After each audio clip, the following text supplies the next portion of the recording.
Hey, hello friends, welcome back to the channel Stats with Ahili. This is your stats buddy Ahili Bhattacharya, and today we are going to understand correlation. As you can see, I made a PPT this time, and let's see how well it works. Okay, so yes, let's get started. Let's start with a simple question. Have you ever heard the phrase ice cream sales cause shark attacks? It's a classic example. We all used to say correlation doesn't mean causation. But have you ever stopped to ask what the heck is correlation actually? Today, we are diving deep into one of the most fundamental concepts in all of data science and statistics, the correlation coefficient. We are going to break it down piece by piece so you'll not only understand what it is, but how it works, its secrets, and its limitations. I promise, by the end of this, it will all be crystal clear. So, yes, let's get to the next slide. At its heart, what is correlation? Correlation is simply a measure of the relationship between two things. See, we intuitively get this, right? If I study more hours, I generally expect a higher exam score.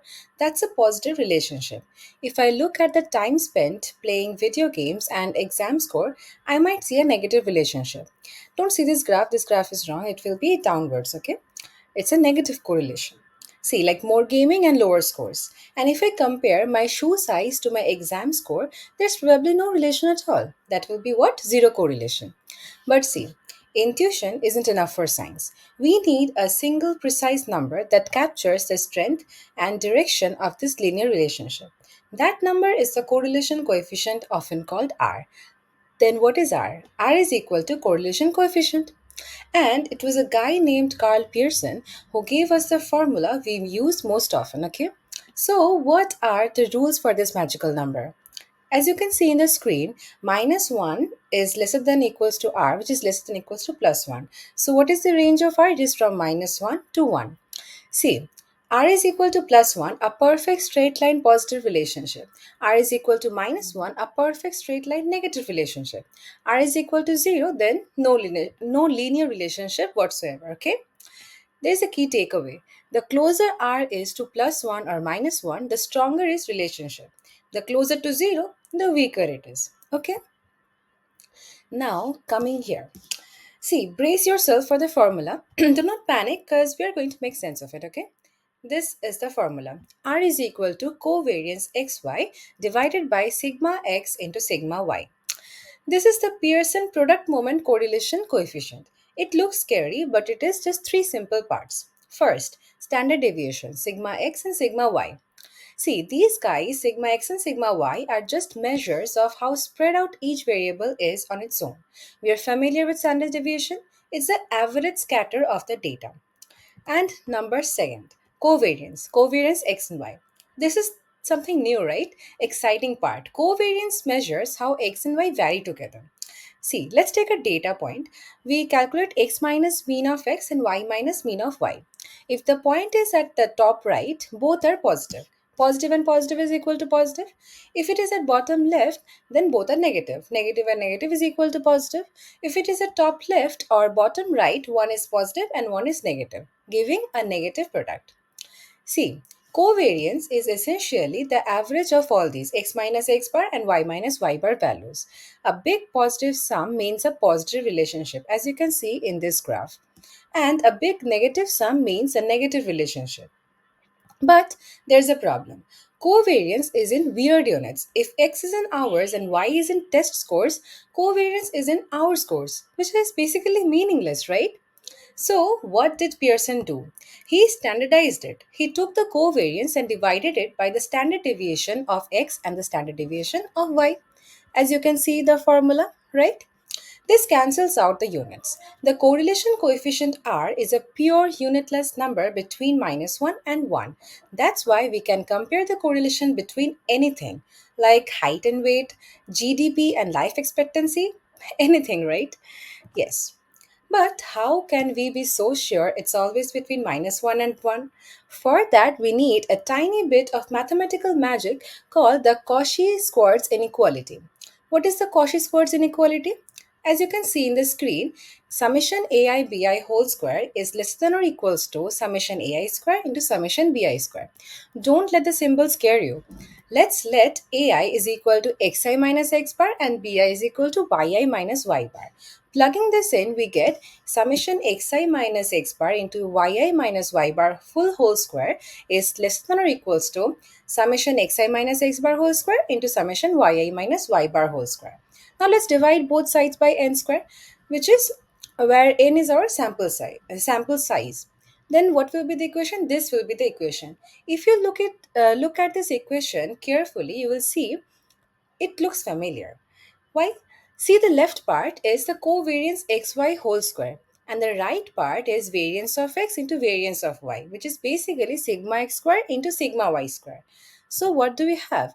We have covariance square is lesser than or equals to sigma x square into sigma y square.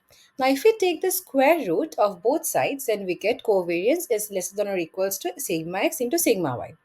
And the final step, which is this thing on the left, covariance x and xy divided by sigma x, sigma y, is what? Is r. Then r, this is the final step, r is less than or equals to 1. So it's proved, right? It's a beautiful piece of math that locks r into that perfect range, which is from -1 to 1. Now, coming to the most important part of the whole video. Pay close attention, okay? There is a myth. What is the myth? If two variables are uncorrelated, which is r equals to 0, they're completely independent. Is that true? That is not. What is the truth then? Correlation only measures linear relationships, okay? As you can see in the screen, r is equal to 0 means no linear relationship. Now let me show you why with a killer example.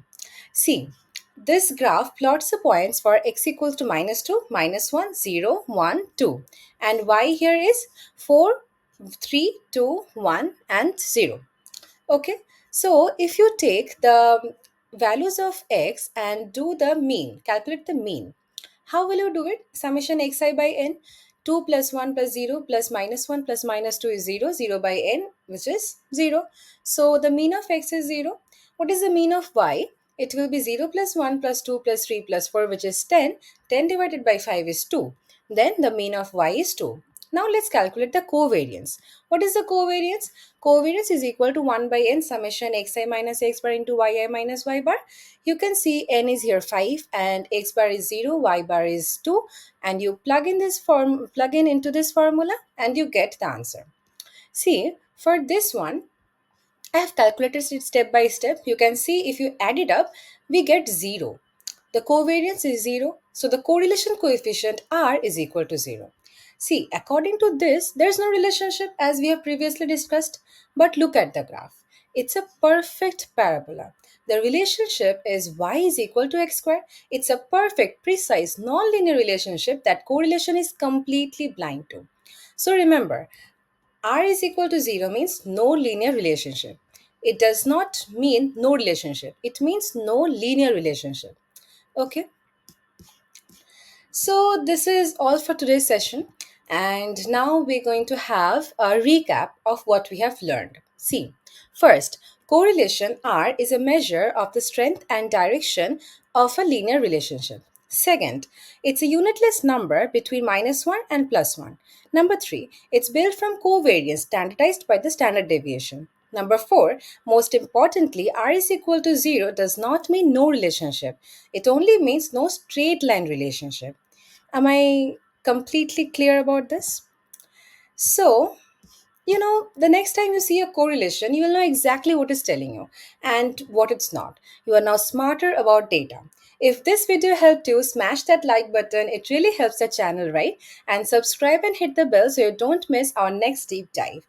And yes, I will of course upload this full PPT in my description box. If you want to have any comments or if you want to comment, of course you can comment. And if you have any doubts regarding this PPT or this session, please feel free to reach out. I have uploaded my Instagram handle here in my, I think in the bio of the YouTube channel.